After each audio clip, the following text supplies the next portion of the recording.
Eh bien, bonjour à tous et bienvenue sur cette nouvelle petite vidéo. Aujourd'hui, ce sera mon avis sur le fait de lancer les dés. Est-ce le bien ou le mal? Alors moi, de mon côté, je vais vous dire, j'aime bien lancer les dés à ma table. Et j'entends souvent des gens dire ah, si le roleplay est bon, on ne lance pas les dés, pas besoin, ça sert à rien. Bon, en fait, moi, je trouve que ça dépend de plusieurs facteurs. Le premier facteur qui est le plus important, probablement, c'est celui de la table à laquelle on joue. Si vous jouez à une table où tout le monde est d'accord de ne pas lancer les dés, bah lancez pas de dés. Mais le tout c'est que ce soit clair et que tout le monde soit sur la même longueur d'onde. Et puis il y a un deuxième facteur aussi qui est, bah, ça dépend du jeu et du contexte. Si vous jouez à un jeu sans dés, évidemment le problème est résolu, vous lancez pas de dés et puis il y a une mécanique derrière qui vous permet de pouvoir jouer et de résoudre les actions. Après, si tu joues à un jeu où tu lances des dés, bah, autant suivre les règles un maximum pour pouvoir avoir plus de liberté en fait. Parce que je pense que c'est au moment où on connaît vraiment bien les règles que l'on peut détourner ces règles-là et de créer finalement sa propre mécanique. Mais les dés, si c'est un jeu avec des dés, ben, lancez les dés comme c'est prévu et vous verrez, il y aura de l'amusement. Les dés, c'est pas juste dire ah ben t'as fait 50, ah ben sur 55, ben tu rates. Ah ben non, c'est pas ça en fait, lancer les dés. J'entends souvent que quand on fait quand on veut compter une histoire, ah ben il n'y a pas besoin de lancer les dés. Non, ça sert à rien, j'en ai pas besoin. Ben, moi, je pense que c'est tout à fait faux et ça crée beaucoup plus d'enjeux lorsque l'on lance les dés. Euh, Moi, je joue beaucoup à l'appel de Cthulhu, donc ce qui veut dire un maître de jeu, des joueurs. Et c'est ce qu'il y a de bien dans un jeu de rôle, c'est que il y a plusieurs types de jeux de rôle. C'est une grande catégorie, le jeu de rôle, plusieurs types. Il y a le jeu avec un MJ, des joueurs sans dés, avec des, avec tout le monde joueur, tout le monde MJ. Bref, il y a vraiment un large éventail de types de jeux et tout le monde peut y trouver son compte. Et en plus, à chaque table, on joue un petit peu différemment, ou plutôt le MJ, si c'est un MJ, va donner le ton et les autres joueurs ben, doivent suivre. En tout cas, s'ils ne le font pas, on perd en immersion probablement et en contrat social, le contrat social du tout, euh, n'est plus du tout suivi. Euh, Moi, de mon côté, encore une fois, appel de Cthulhu, un MJ, des joueurs et je lance des dés. Il n'y a pas de raison pour laquelle je n'ai pas à lancer des dés. C'est dans les règles et puis ça permet de créer plus d'interaction. Ça crée plus d'improvisation aussi. Parce que je pense que quand on joue sans dés, j'entends souvent des MJ qui disent oui, j'ai pas besoin de dés en fait, mais ça veut dire que le jeu il est un peu linéaire. Tu décides à l'avance de ce qui va se passer.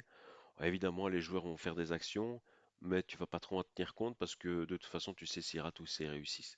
Donc, de mon point de vue, des MJ qui disent moi je joue sans dés, je pense que parfois c'est un peu pour se la jouer cool ou parfois par snobisme. Mais bon, ne m'en veuillez pas, chacun fait ce qu'il veut, mais c'est comme ça que je peux le ressentir parfois.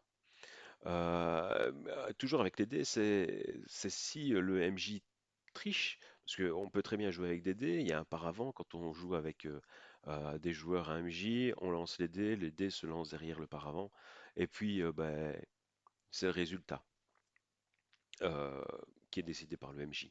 Bah, ça sert à rien, ne jetez pas de dés dans ce cas-là. Et ou alors juste pour dire, regardez, je fais semblant que vous avez peur, hein.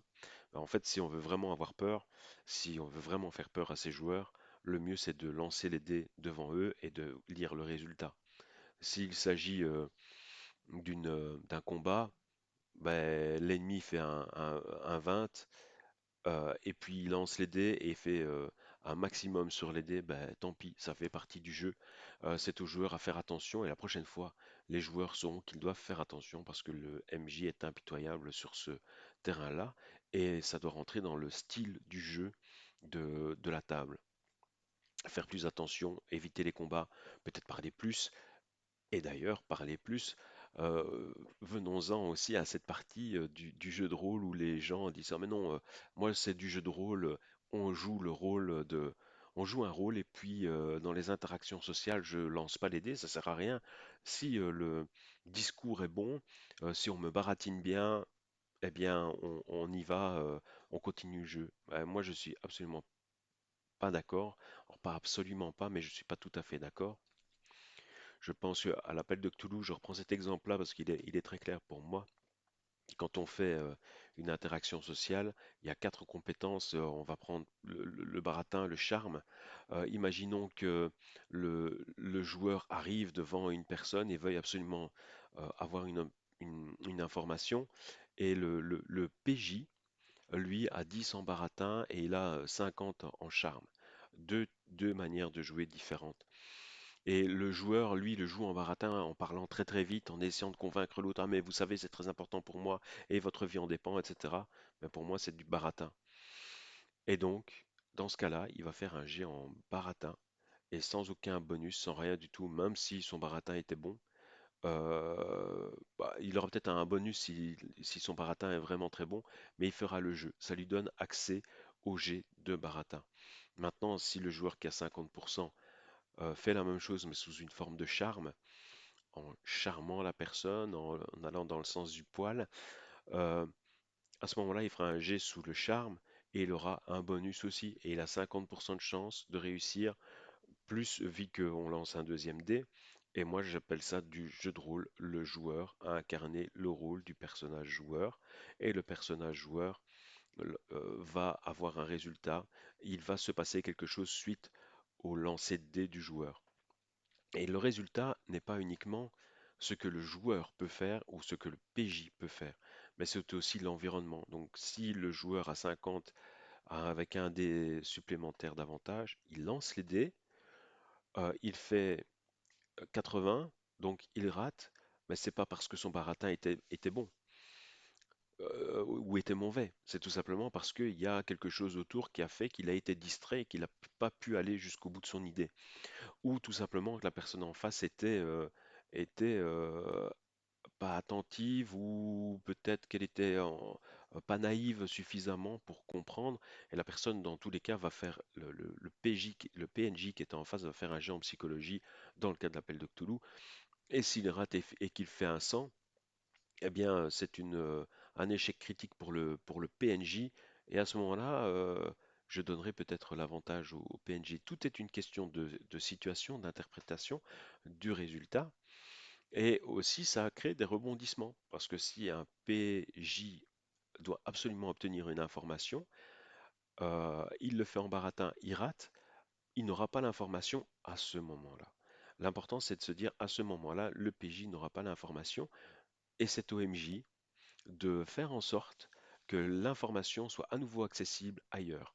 Ce qui crée une histoire différente de celle qui est écrite dans le scénario, de celle qui est prévue, parce que quand on joue à des jeux sans dés, le MJ va dire, ah bah oui, tiens, t'as l'information, il te donne, même si on fait du roleplay, t'as l'information, c'est facile. L'histoire s'arrête là, telle qu'elle est prévue. Et c'est pas un mal, c'est juste une autre manière de jouer. Et comme je dis, j'aime bien lire le résultat et dire, ok, c'est le résultat d'action, tu as un échec, et bien c'est à moi, MJ, de trouver le moyen de pouvoir te fournir information plus tard par un moyen détourné, par créer une autre chose que ce qu'il y a dans le scénario. Et je trouve ça vraiment beaucoup plus valorisant pour la partie en elle-même. Alors, valorisant pour moi, c'est ma façon de jouer, c'est pas la vôtre. Et l'important, c'est que tout le monde soit à la table d'accord sur ça. Euh, Après, le roleplay, encore une fois, il y a des choses évidemment qui relèveront de la réussite automatique, ou presque automatique. C'est-à-dire que si un PJ a 80% dans la compétence de crochetage, eh bien, déjà il n'a pas 100%, c'est un expert. Et donc s'il est dans une situation relativement facile, qu'il a 5 minutes pour ouvrir une porte, et qu'il a les outils pour le faire, probablement que je ne jetterai pas le dé. Par contre, s'il y a une situation légèrement stressante, qu'il y a trois personnes qui passent dans la rue, ou qu'il y a quelqu'un qui regarde derrière lui, c'est déjà une situation stressante, eh bien on lancera les dés. Et le résultat du dé indiquera si c'est une réussite excellente, moyenne ou un échec, parce que ça peut très bien être un échec, et le gars va pouvoir redoubler, réessayer à nouveau, ou s'il fait un 100, là ça devient très intéressant pour la partie. Pourquoi très intéressant? Parce que c'est un échec critique et quelque chose d'inattendu va arriver, et inattendu également pour le MJ. Il va se forcer à créer une nouvelle histoire. Important dans un jeu de rôle, c'est pas vraiment euh, le lancer de dés, mais ça doit être un support à la narration. Et pour moi, le support idéal à la narration, c'est le lancer de dés ou le tirage de cartes ou tout autre support en fait qui va nous aider à créer une histoire entre nous. Mais il en va de même pour les joueurs. Les joueurs, quand ils lancent des dés, doivent interpréter les résultats. S'ils font un jet en psychologie et que le gars fait un 100, ben, le joueur, il fait partie du jeu, il fait partie de l'univers, de la narration, c'est lui qui va narrer aussi l'univers. À lui de jouer le rôle à ce moment-là, de vraiment jouer ce qu'il doit faire. De même si à l'appel de Cthulhu, il y a la folie, on le sait, on lance les dés, on rate, on fait un test raté de folie, on perd 5 points en une fois, ça y est, une folie passagère. Ben, c'est pas juste dire il y a une folie passagère. Ce qui est vraiment bien, c'est de raconter cette folie. Elle colle peut-être pas à la réalité, mais que soit. On joue un jeu, on a un résultat, on interprète le résultat, on joue ce résultat, ce qui parfois est plus compliqué que de juste faire un jeu narratif enfin, qui va suivre une histoire. Maintenant, tout dépend encore une fois de la table. Si à votre table vous jouez sans dés et que vous avez des personnes qui ont une super imagination et qui arrivent à rebondir tout en créant de nouvelles histoires et en créant des rebondissements, c'est le plus important, ce sont les rebondissements dans un jeu, sinon on ne joue pas. Ben, on peut, ben, c'est très bien. Voilà, il faut le faire. Mais c'est un peu différent à chaque table et parfois il y a des tables où des joueurs sont un peu plus timides et ces joueurs timides n'ont peut-être pas l'expérience, n'ont peut-être pas le bagou, n'ont peut-être pas les idées ou ne veulent peut-être pas les exprimer et donc ça crée un déséquilibre. Donc si à votre table vous avez ce type de joueur, ben les amis, faites attention, que ce soit le MJ, que ce soit les joueurs, il faut protéger ce joueur. Puis on va me dire aussi, ah ouais, mais si pendant 3 séances j'ai que des mauvais jets de dés, ben, tant pis, c'est vraiment pas de chance, mais il faut jouer avec ça.